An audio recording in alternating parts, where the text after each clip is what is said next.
Well, good morning, private practice success community. I hope you're having an awesome Tuesday. I just got a notification here that says, congratulations, this is your 50th broadcast. Well, happy 50th broadcast to all of us then. Wow, that added up pretty quickly, that's all I can say. Alrighty, so as usual, what we're going to quickly do before we get stuck into today's message and the vlog for today is I want to take a couple of seconds to share this into my Facebook groups.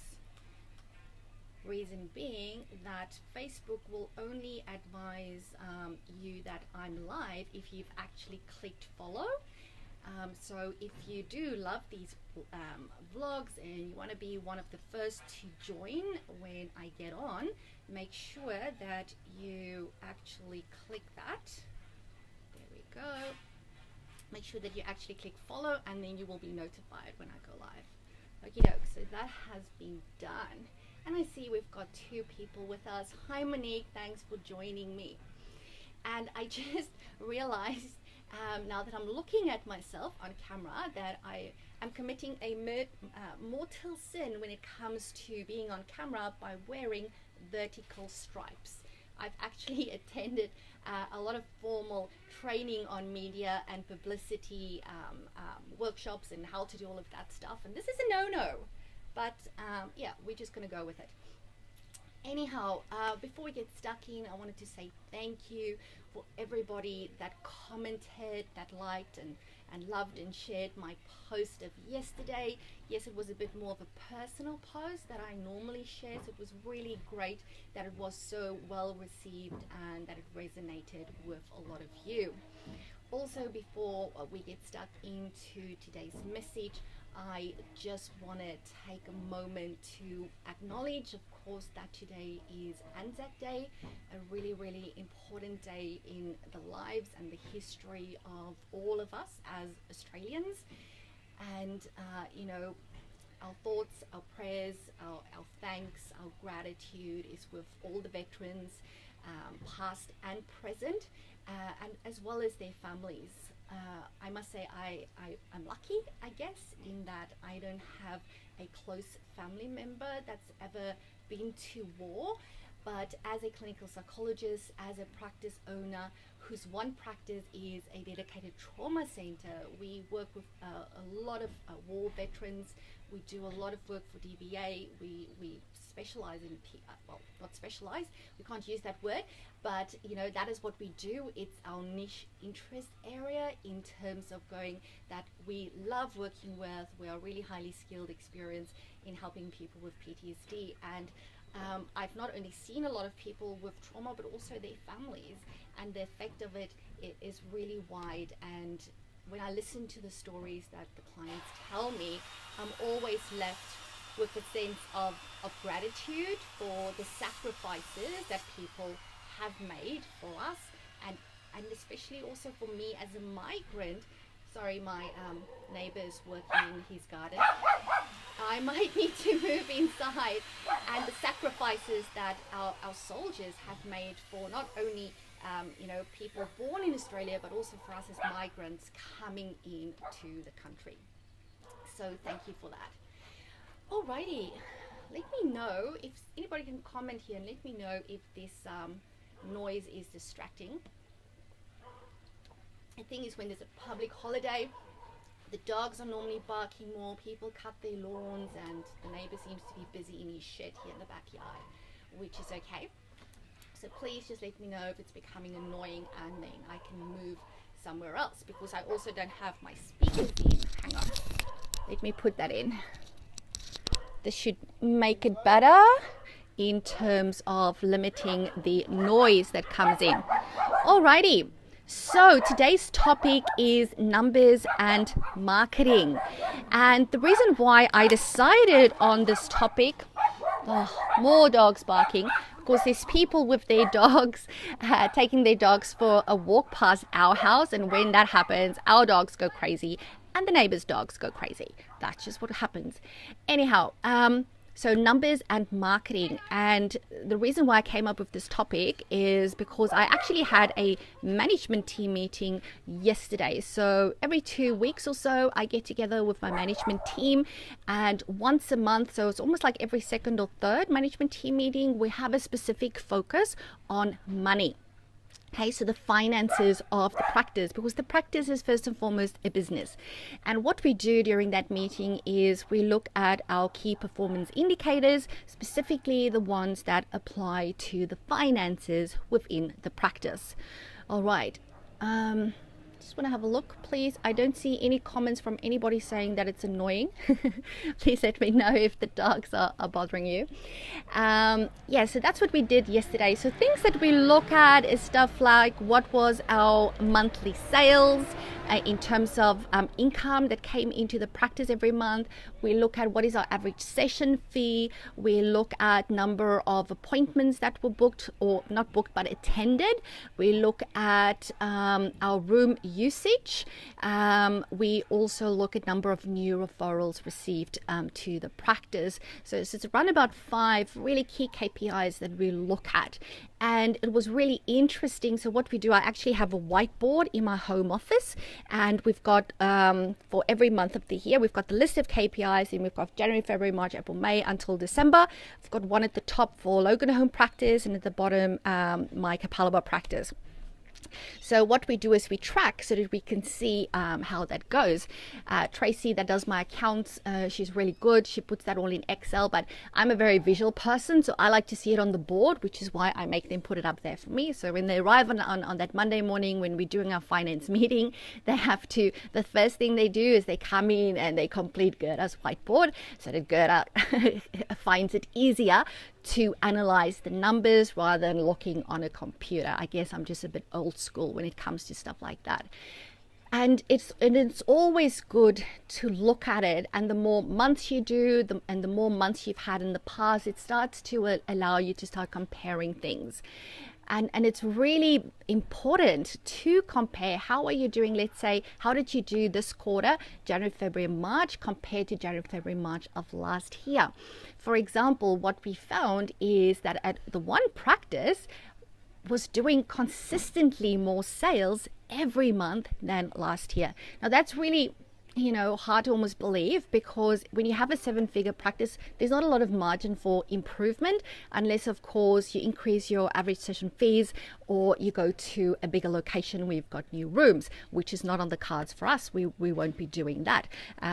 I've got 4 rooms at each of my practices, and it's always been, I guess, my vision that that's the size of practice that I want. I don't want to go too big, because it's really important for me to have that sense of community amongst the team and that type of thing, rather than just being like ships in the night coming in and out. So that's just on a side note. And we didn't expect to see that, which was really awesome. The other thing that we noticed was that our clients, January, February, and March, new referrals, kept on increasing every month. And when we think about it, we go, well, we're just doing the marketing we've always done, and still our numbers keep on increasing. And we didn't think that there would be increases. Yes, we expected for it to stay the same, because we're very consistent with what we do, but it increases, because the thing with marketing is that there's a compounding effect when you are consistent. So if you've attended any of my live trainings, you will know that I'm always harping on about consistency, that you have to be consistent in your marketing. People often talk about the ebbs and flows in private practice. You know what? That is BS. Because this is on my public page, I should probably not say bullshit, but that's what it is. And I know you probably don't like hearing that, but ebbs and flows in private practice should not exist. Yes, you're going to come up with reasons or justifications, or let's just call it excuses. Seeing that yesterday's vlog was all about excuses, we come up with these excuses as to why there's ebbs and as to why there's flow. Like, oh, it's because it's school holidays, or it's January, it's always quiet, or whatever else your reasoning is behind it. The only reason for ebbs and flows in private practice is inconsistency in your marketing. Okay, I've got 10 years of experience and of evidence to show me that that is why this happens. Because what happens, let's say when you're busy all of a sudden, okay, and you've got all these clients that you need to see, all this client paperwork, you go, oh my goodness, where am I going to fit in all these clients? What do? Because you focus on your clients, as you should be as a clinician, you stop doing marketing. Guess what happens 2 to 3 months later? All of a sudden there's an ebb in your market, in your clients and your referrals coming through, and you go, oh my goodness, now all of a sudden I've got holes in my diary. I better start doing some marketing. And guess what happens? 2 to 3 months later, there's flow. Why? Because you did marketing. All right. So ebbs and flows is a result of inconsistent marketing. So marketing has to be consistent, and your numbers also tell you how good you are at your marketing. A lot of solo practitioners, have different challenges as well. So I know I'm touching on a lot of stuff today, but it's just the things that's popping into my head and based on conversations I've had this week with practice owners and especially last week as well. When somebody starts in solo private practice, their first problem is getting clients. And then what happens when they've done marketing, they're starting to build up a reputation. It's actually pretty easy if you're just one person to have a full diary. And that's when these ebbs and flows start if you're the only person in your practice. All right. And then, of course, for group practice owners, they've got a whole other set of challenges in terms of keeping the client flow coming through. And it is just so important, especially if you are a group practice owner, that your marketing has to be consistent. And of course, that you need to involve as many team members as possible in the marketing. Let's say, for example, attending GP meet and greets, that type of thing. All right. So I guess the message for today really is that it's important for you to keep your eyes on the numbers, because sometimes it tells you stuff that you didn't expect. For us, it was like a pat on the back moment yesterday, like, oh, excellent, we're doing really well, and sustain where you're at if you're at a level 5 practice, and then to see that you can still grow, that's really, really amazing. Okay. Let's just see if there's any questions. Nothing that I can see. Yes, so it's really important to look at the numbers. If you see that you're doing well, give yourself that pat on the back and go, that's really awesome. And we need to keep on doing what we're doing. Or let's unpack, first of all, what we are doing so that we know we need to keep on doing more of that. And if things aren't looking so good, really using that as as a way to problem solve and tell you what it is that you need to focus on. And a lot of the times when the numbers aren't stacking up, it's probably to do with marketing, because that's how we in the service business gets paid and makes money, is through clients coming through the door and actually paying for our service. And in order for them to come through the door, you have to do marketing. Okay. So if you are a practice owner that has a group private practice and you are struggling to fill up all your clinicians and all your diaries where they're 100% booked, because that really is the goal, because we all know that clients are going to cancel, clients are going to reschedule, clients are going to no-show. And yes, there's a lot of things that you can do to try and prevent that, but life happens and sometimes they can't come through. So you cannot rely on 100% attendance rate, okay? Which means you really need to know what your average cancellation no-show rate is so that you can account for that in everything that you do. That being said, I'm sharing a lot of random tips and strategies here with you today. I hope that's helpful. Alrighty. So where was I with that? Yes. So the goal for group private practice owners is always to have a fully booked diary. Then sometimes what happens is also when you are new in practice, of course, your goal is to fill up. Sometimes when I speak to solo practice owners, they go, I've done really well. I've built up a really awesome reputation, but I can't keep on working 5-6 days a week, seeing the clients. I need to take on another person, but I'm really scared that I'm not going to have the clients to book in with that person and keep them busy, which means that I now actually have to go out and do more marketing. So if marketing is an issue for you, I want to briefly tell you about my online marketing program. I know that some of you have already gone through the online marketing program. Mark says, hi group. Hi Mark, thanks for joining me. as I was saying, some of you have already done my online marketing program.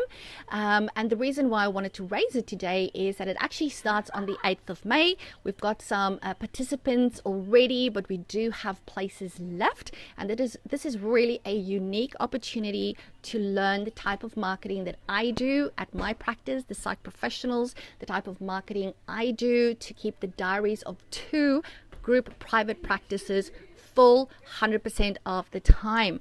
Alrighty, and this is the type of marketing that's worked for my practice, that's worked for all of my PPS clients, and I'm just reading a comment there. Work for all my PPS clients, irrespective of where they are located within Australia.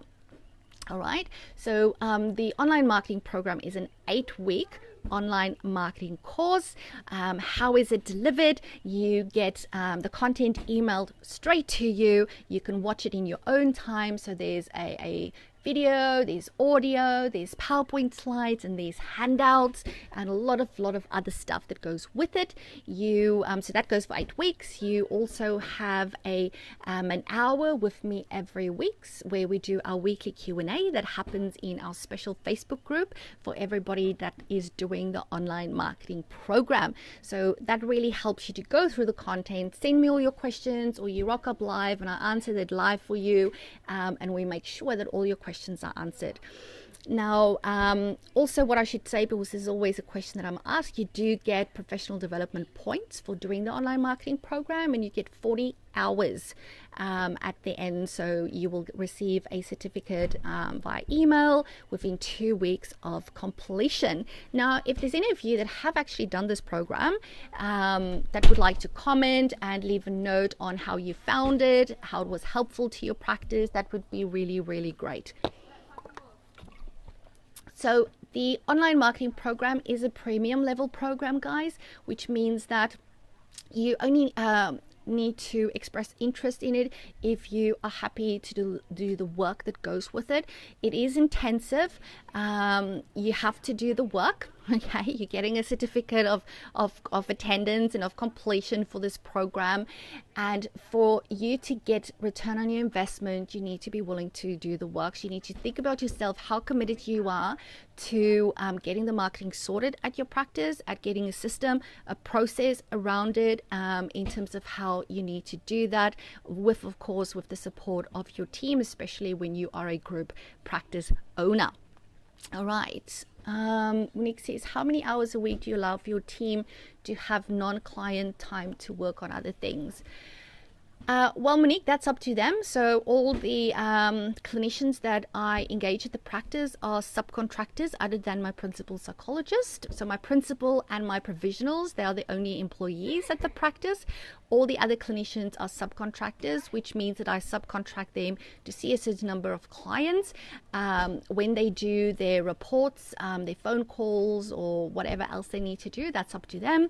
I always say they're more than welcome to do it at the practice if there's a room available. We also have an extra desk in our storeroom. They're more than welcome to stay and do it there. But I guess the beauty of being a subcontractor is that you can do that stuff at home in front of the TV if you want to, or on the couch, or in bed in your PJs writing your report. You can be comfy whilst you're having, a coffee, and that's just the perks of being a subcontractor. But it's really up to them as to when they do that work. Obviously, if you have employees in general, that you might need to set that up differently. So I'm not sure how you employ your team, Monique. Okay. Please let me know if you've got any questions on the online marketing program. As I said, it kicks off on the 8th of May. I will be closing registration probably the end of this week, I'm thinking. The reason for that is that you have some pre-work that you need to do. So if you enroll, I send you a questionnaire that you have to complete.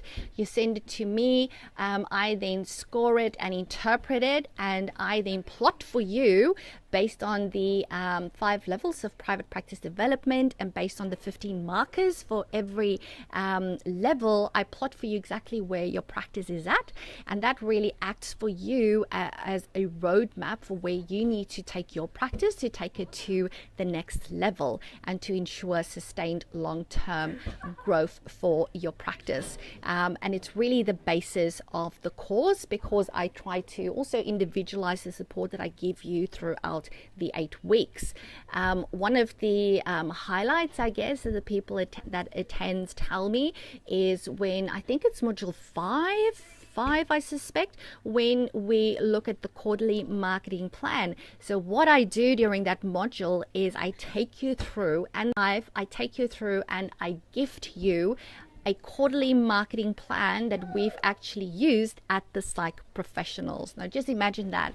That is your marketing done and dusted for 3 months. And that is marketing. I'll look at that comment in a moment. And that is marketing that I've used at my practice. That includes my top 10 marketing strategies that I know works in private practice, works in the allied health field.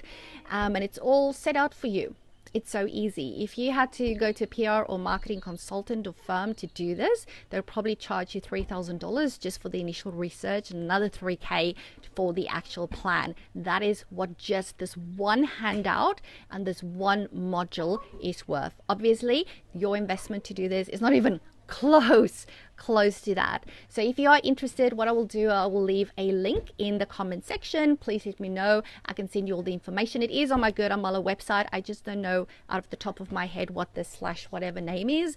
It's all on my website. I'll put the link in below and just let me know. And if you want to talk it through, we can do that as well. So Monique says, so I need to, hang on. Okay, Monique says, my team are employed as casuals. So I need to fill their hours when they don't have a client, although bookings are our priority. Most definitely. Hi, Naomi. Thanks for joining. Yes, so if you have casuals, so it's almost like my provisionals, I guess. So my provisionals are employed as casual employees, whereas my principal is a permanent full-time. So with the provisionals, yes, their primary job is also to see clients. And if they're not seeing clients, they do other stuff. So we'll give them tasks like writing blogs. We recently interviewed one of them on the Psych Professionals page. You guys are welcome to hop on there on Facebook. And Frankie, my principal, actually interviewed Willem, my provisional, on the couples counseling and stuff that he does. So, you know, we rope them into different projects. We'll ask them to arrange GP meet and greets. We'll ask them to do GP meet and greets. So basically whatever it is that, you know, we need their help with, writing blogs for our website, for example. And a lot of the tasks that we do give them is related to marketing. If that makes sense, because that's really, you know, the important activity. But also, you know, I've got this belief that I can tell a doctor or, you know, other type of referral 100 times that you're an awesome, amazing psychologist, but unless they've met you and, you know, can put a face to the name, it's not the same. It's really that next level. And that's why we can consistently increase our client numbers, because we're consistent, but we also do certain specific things, and making sure that our team actually gets out there, also have a relationship with our doctors. It's really essential in terms of ensuring that that happens. Okay, just going here through all the questions. Alrighty. So, how long have we been on? I don't know. I've got no idea. Mark says definitely true. That's good, Mark. Fabulous. Alrighty, so if there's no other questions, I'm gonna let you go. Have a fabulous Anzac Day. Of course, I will speak to you again tomorrow. Tomorrow is Wednesday, and tomorrow is actually my client day at the practice. Hi, Patricia. Thanks for joining. You'll have to go and re-listen because we're just at the end now. So I'll come to you from my Logan Home practice tomorrow, where I'm seeing my 4 clients that I see every, I think, 2 to 3 to 4 weeks. All right, so have a fabulous day.